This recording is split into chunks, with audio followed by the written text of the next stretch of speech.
Global ലബോറട്ടറിയിലെ ഒരു വലിയ പ്രത്യേകത എന്ന് പറയുന്നത് ഡോക്ടർമാർക്ക് കമ്മീഷനോ മറ്റ് ഉള്ള ആനുകൂല്യങ്ങളോ സമ്മാനങ്ങളോ അങ്ങനെ ഒന്നും നൽകി ഇവിടെ കസ്റ്റമേഴ്സിനെ കൊണ്ടുവരാറില്ല. നമ്മളോട് ഒരു പക്ഷേ ഡോക്ടർമാർ ഈ ലാബിനെക്കുറിച്ച് പറഞ്ഞുകൊള്ളണമെന്ന് തന്നെയില്ല.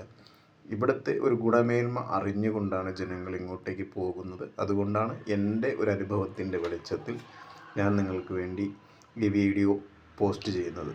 ഇപ്പോൾ ഞാൻ ഈ വീഡിയോയിലൂടെ കാണിക്കുന്നത് ഇവിടുത്തെ സാങ്കേതികമായ മികവും മറ്റുള്ള കാര്യങ്ങളും ഒക്കെയാണ് ഞാൻ നിങ്ങൾക്ക് ഈ വീഡിയോയിലൂടെ പരിചയപ്പെടുത്തി തരുന്നത്. അപ്പം നിങ്ങൾക്ക് ഇതുപോലെയുള്ള ലാഭപരമായ ടെസ്റ്റുകളൊക്കെ എടുക്കാൻ നിങ്ങൾ എവിടെ തിരഞ്ഞെടുക്കണം എന്ന് ചോദിച്ചാൽ അത് തീർച്ചയായിട്ടും ഗ്ലോബൽ ലബോറട്ടറി തന്നെയാണ് തിരഞ്ഞെടുക്കേണ്ടത് എന്നാണ് എൻ്റെ പേഴ്സണൽ അഭിപ്രായവുമായിട്ട് ഞാൻ ഈ വീഡിയോയിലൂടെ പങ്കുവയ്ക്കുന്നത്. അപ്പോൾ നമുക്ക് ഇവിടുത്തെ വിശേഷങ്ങൾ കണ്ടുപോകാം. ഇവിടുത്തെ മെഷീനെ ഒക്കെ കുറിച്ചും അതിൻ്റെ പ്രവർത്തനത്തെക്കുറിച്ചും അതിൻ്റെ മാനേജിംഗ് ഡയറക്ടർ പറയുന്നുണ്ട്. അപ്പം നിങ്ങൾക്ക് അതും അതുപോലെ ഇത് നെതർലാൻഡിലുള്ള മെഷീനാണ്. നമ്മൾ അവിടെ കണ്ട അതേ മെഷീൻ്റെ ചെറിയ വെർഷനാണ് ഇത്. ബയോകെമിസ്ട്രിയുടെ തന്നെ അവിടെ കണ്ട മെഷീൻ്റെ ഇപ്പോൾ അവിടുത്തെ ഒരു മെഷീനിൽ നമുക്കൊരു ഹൈ റിസൾട്ട് വരികയാണെങ്കിൽ അത് കൃത്യമാണോ എന്നറിയാൻ ക്രോസ് ചെക്ക് ചെയ്ത് വെക്കാനായിട്ട് ഞങ്ങൾ അതിനുവേണ്ടി 2 മെഷീനാണ് ഇവിടെ വെച്ചിട്ടുള്ളത്. ഇതും ബയോകെമിസ്ട്രിയുടെ മെഷീൻ തന്നെയാണ് അവിടെ നമ്മൾ കണ്ടത് ബയോകെമിസ്ട്രി. ഇത് പക്ഷേ ഇത് സെമിയാണ്, അത് ഫുള്ളി ഓട്ടോ അനലൈസറാണ്.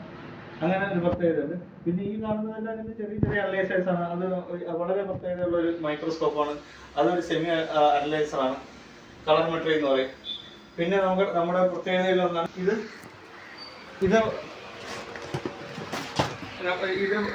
തിരിക്കരുത് ഇങ്ങനെ എടുക്കാവും. എല്ലാം ഇങ്ങനെ എടുക്കാം. നീ തിരിച്ചോ അവിടുത്തെ ഇത് ഞങ്ങളുടെ 12 ചാനലിൻ്റെ ECG മെഷീനാണ്. BPL എന്ന് പറയുന്ന കമ്പനി. ഇത് നമ്മുടെ തിരുവനന്തപുരത്ത് GG കിംസ് പോലത്തെയൊക്കെ വലിയ ഹോസ്പിറ്റലുകളിൽ ഉള്ളതാണ്. അതുപോലെ മെഡിക്കൽ കോളേജിൽ ഒക്കെ അക്സെപ്റ്റ് ചെയ്യുന്ന 12 ചാനലിൻ്റെ ECG ആണ്. അതായത് ഒരു വലിയ ECG. ഞാൻ ECG കാണിച്ചു തരാം. ഈ ടൈപ്പ് ECG എന്ന് പറയുന്നത് 12 ചാനലിൻ്റെ വലിയ ടൈപ്പ് ECG ആണ്. അപ്പം ഇത് നമ്മൾ ചെറിയ ചീന്ത് പേപ്പറിൽ ചെറിയ പേപ്പറിലുള്ള ECG കണ്ടിട്ടുണ്ടാവും. അത് കണ്ടിട്ടുള്ളൂ. ഇതാണ് ഏറ്റവും അഡ്വാൻസ്ഡ് ആയിട്ടുള്ള ECG എന്ന് പറഞ്ഞാൽ. ഇതിപ്പോൾ നിലവിൽ ആരുടെ ഞങ്ങളുടെ ലാബിന് മാത്രമുള്ള ഒരു പ്രത്യേകതയാണ്. അപ്പോൾ ഇതും എടുത്തു പറയേണ്ട ഒരു കാര്യമാണ്. ആ BPL ECG മെഷീൻ.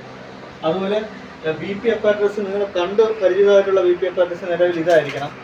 ഈ കാണുന്ന ടൈപ്പിലുള്ളതും അല്ലാതെ മാനുവലുള്ളത്. അതിൽ നിന്നെല്ലാം വ്യത്യസ്തമായിട്ട് ഇതൊരു അഡ്വാൻസ്ഡ് ആയിട്ടുള്ളൊരു BP അപ്പാരറ്റസ് ആണ്. ഇതും ഞങ്ങളുടെ മാത്രം പ്രത്യേകത. പല കാര്യങ്ങളിലും ഉള്ളതിൽ ഇതും ഒരു പ്രത്യേകതയാണ്.